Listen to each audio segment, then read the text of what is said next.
Assalamualaikum warahmatullahi wabarakatuh.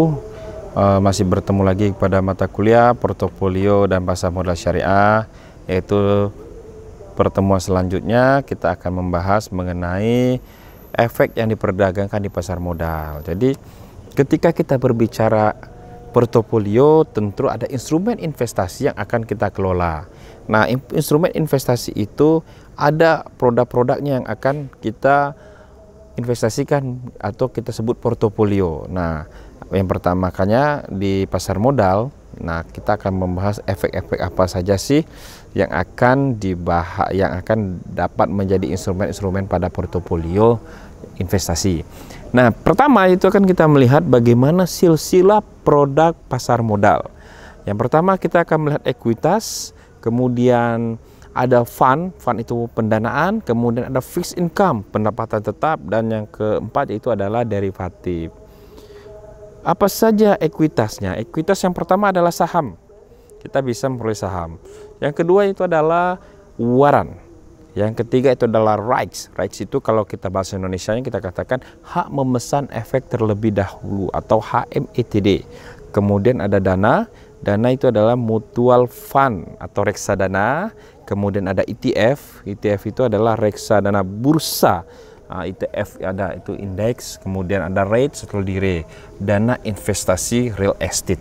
Kemudian ada pendapatan tetap. Pendapatan tetap kita akan melihat adalah ada corporate bond atau obligasi korporasi. Ada juga government bonds atau obligasi pemerintah. Ada sukuk, ada EBA, efek beragun aset. Kemudian ada derivatif, itu adalah futures atau berjangka. Kemudian ada option atau opsi. Nah, dari silsilah produk pasar modal ini akan kita jelaskan satu persatu bagaimana produk-produk yang ada di pasar modal ini.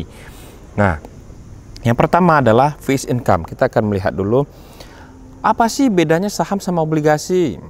Orang bertanya apa saja. Kalau secara indikator kepemilikan, kalau saham itu adalah bukti kepemilikan, kalau obligasi adalah bukti pengakuan hutang. Jangka waktu kalau saham tidak terbatas, kalau obligasi terbatas pada jatuh tempo. Kemudian pendapatan, kalau saham itu kita mendapatkan dividen, kemudian dividen bisa dibayarkan perusahaan apabila ada laba yang diperoleh. Kalau obligasi kita melihat adalah tingkat bunga yang dengan periode ditetapkan lebih dahulu, kemudian untung rugi perusahaan, bunga dan pokok tetap harus dibayarkan oleh perusahaan.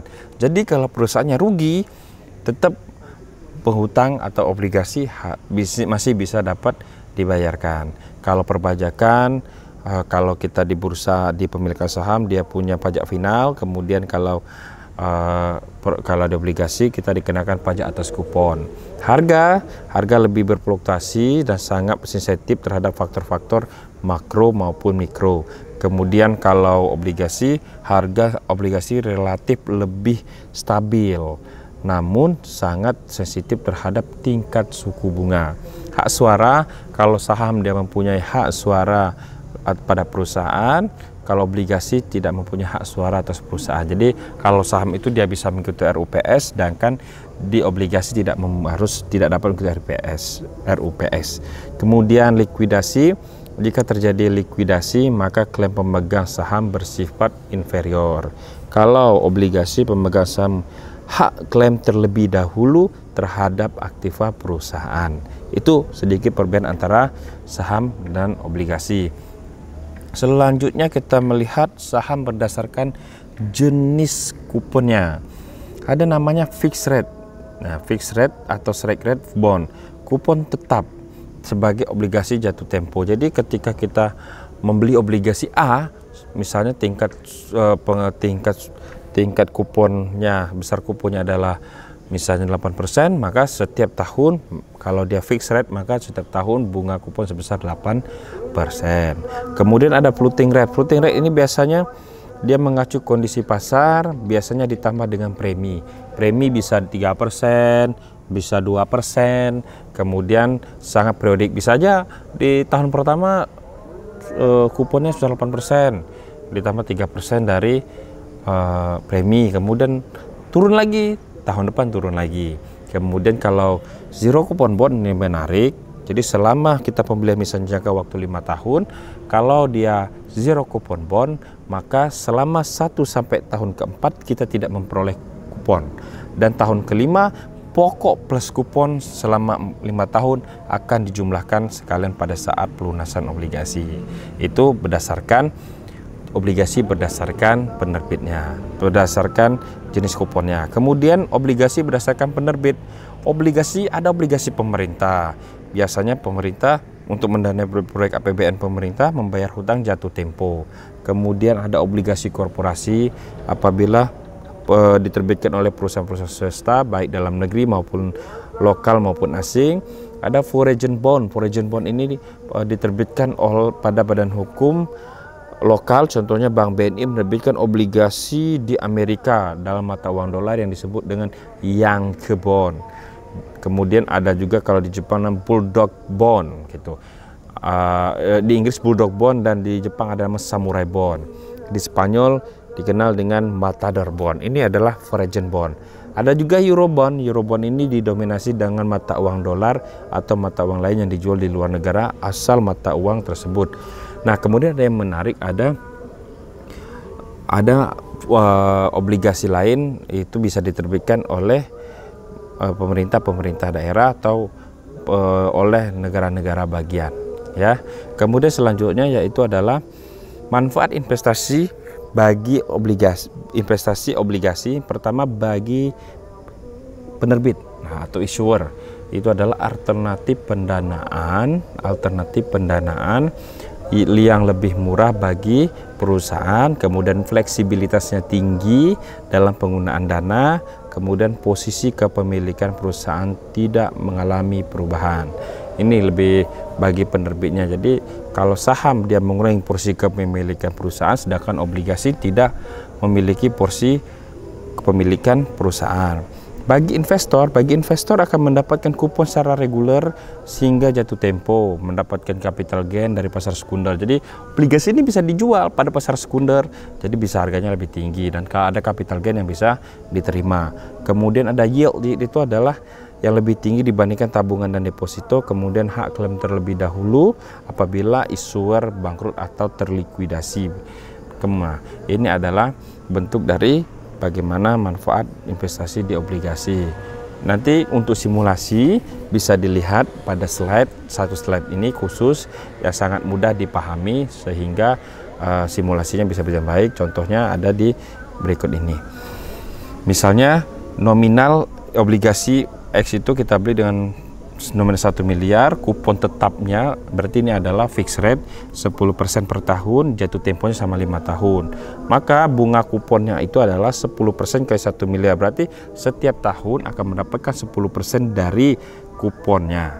Maka selama 5 tahun. Nah, tahun kelima dia plus dapat kupon plus dapat pokok yang 1 miliar yang dijumlahkan, yang diinvestasikan tadi. Itu contoh simulasi investasi di obligasi. Nah, di obligasi ini kita ada lembaga peringkat efek obligasi. Jadi kita tidak bisa sembarangan membeli obligasi. Misalnya kita beli obligasi A, perusahaan A, beli aja obligasinya B.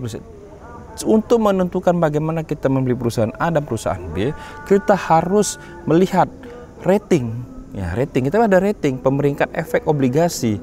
Kalau peringkat efek biasanya ada kalau di luar negeri itu ada S&P, Standard & Poor, ada juga Moody.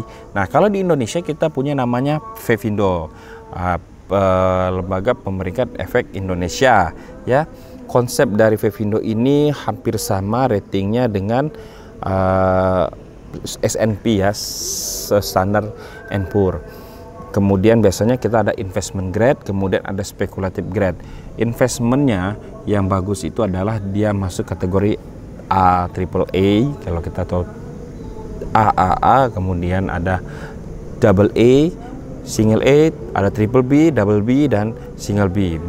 Nah, yang bagusnya adalah triple A, itu adalah peringkat yang paling bagus. Jadi kalau kita mau beli perusahaan, kita lihat dulu peringkatnya triple A. Oh, berarti ini perusahaannya bagus. Atau single A atau triple B plus itu cukup good lah, baik untuk kita melakukan investasi pada obligasi perusahaan tersebut. Jangan kita asal ada penawaran misalnya dari dari misalnya investor, dari perusahaan-perusahaan, saya silakan Pak beli obligasi kami. Oh, jangan dulu, kita lihat dulu bagaimana report yang dilakukan oleh lembaga peringkat efek obligasi. Jadi kalau kita di Indonesia ini biasa yang diterbitkan setiap tahun itu adalah Indonesian Dictionary Bond. Nah, itu lengkap sekali dari rating-rating yang diberikan oleh lembaga pemeringkat rating.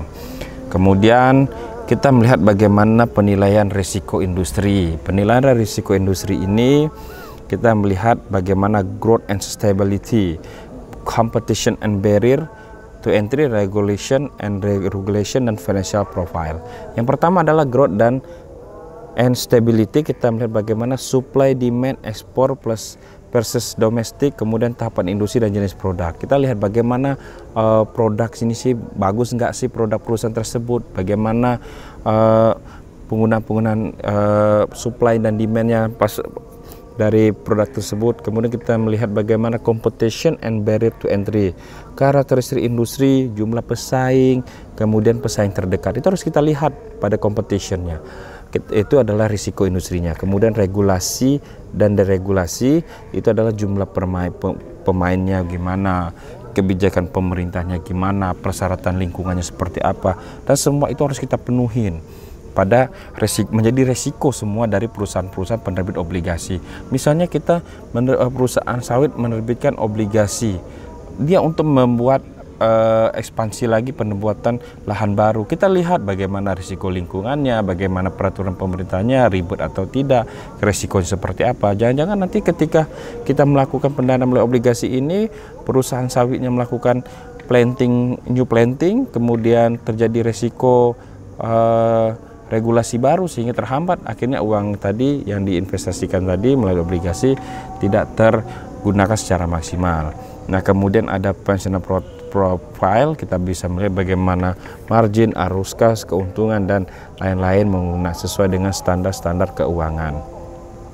Ada risiko keuangan.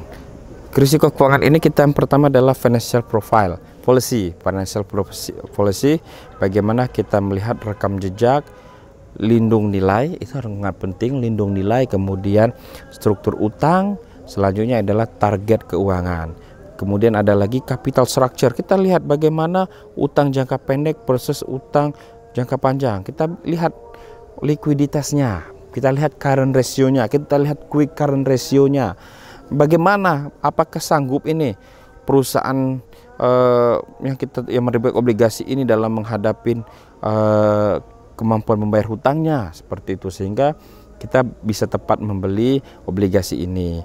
Kemudian kita bisa melihat suku bunga tetap, persen suku bunga mengambang, kemudian kita melihat cash flow-nya seperti apa, likuiditas, solvabilitas, rentabilitas. Yang terakhir adalah financial flexibility, adalah gabungan seluruh ukuran finansial untuk kesehatan keuangan perusahaan, dan ini bisa menjadi sangat penting dalam kegiatan perusahaannya. Nah, kemudian perdagangan obligasi bisa kita lakukan pada perusahaan-perusahaan sekuritas. Kemudian yang menariknya adalah kepemilikan obligasi. Kepemilikan obligasi ini kita lihat adalah paling banyak didominasi sebesar 26% adalah untuk mutual fund atau reksadana.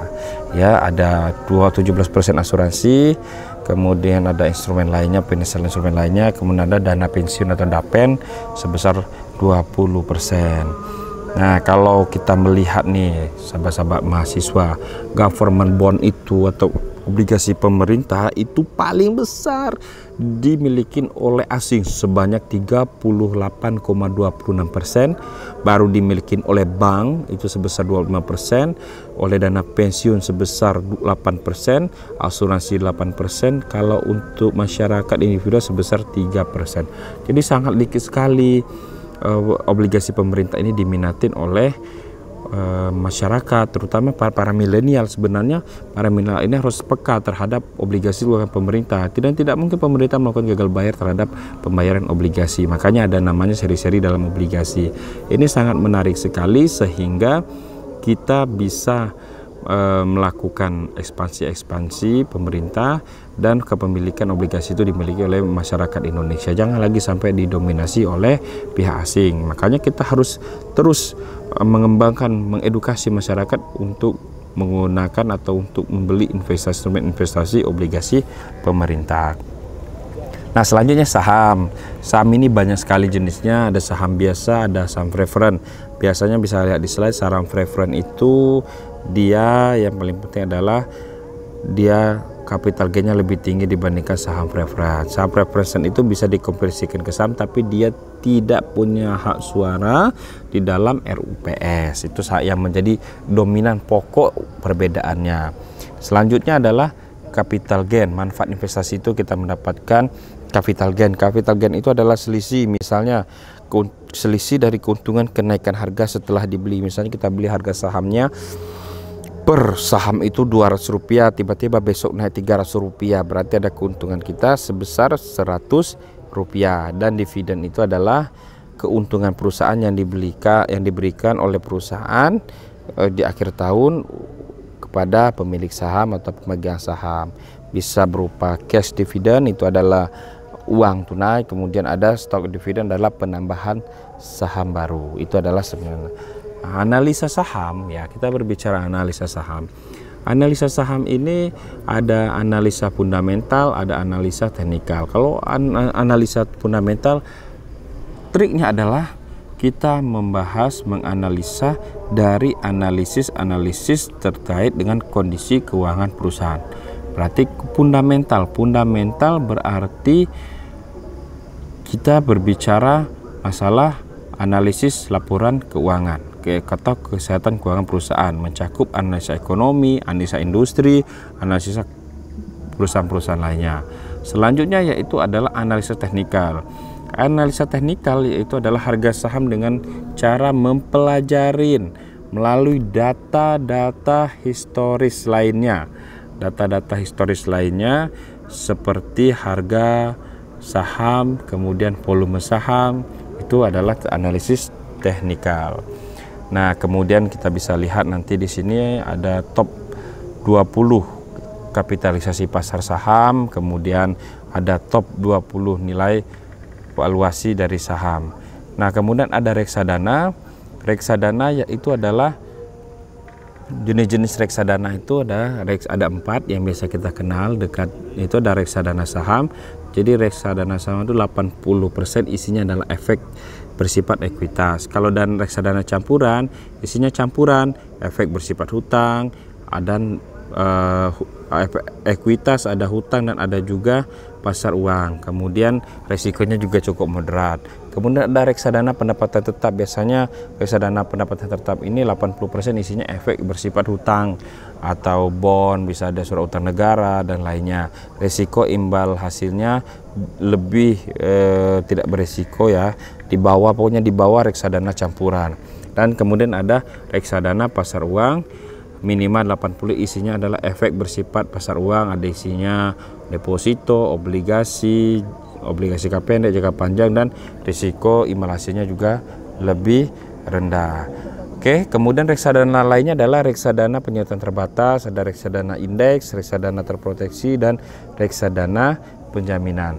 Mungkin itu saja sedikit mengenai penjelasan ada 3 instrumen efek yang biasanya dekat dengan kita sehari-hari, itu adalah obligasi, saham, dan reksadana. Nanti untuk produk-produk lainnya nanti akan kita jelaskan pada sesi selanjutnya sehingga kalian lebih paham. Tapi yang paling penting adalah mahasiswa dapat mengetahui dengan jelas, dengan detail apa saja produk-produk yang ada di pasar modal, terutama adalah yang biasa dikenal sehari-hari, yaitu adalah obligasi, reksadana, dan saham. Obligasi ini bisa kita lihat bagaimana surat utang, kalau surat utang ada sukuk. Yang menarik sekali sekarang pemerintah itu menerbitkan sukuk yang sangat melalui DJPPR, itu sangat banyak sekali milenial yang sangat meminati, sehingga kita bisa melihat atau kita bisa memaksimalkan penggunaan anggaran tersebut bisa kita lihat dengan nyata pembangunan untuk pembangunan YIN, UIN, dan KUA serta madrasah-madrasah. Mungkin itu saja singkat dari pertemuan ini mengenai efek apa saja yang diperdagangkan di pasar modal. Sampai berjumpa pada pertemuan selanjutnya. Apabila ada kurang mohon maaf, dan jangan lupa untuk di like, subscribe, dan komen pada video ini. Terima kasih atas perhatiannya. Wallahul muwaffiq ila aqwamit thoriq. Wassalamualaikum warahmatullahi wabarakatuh.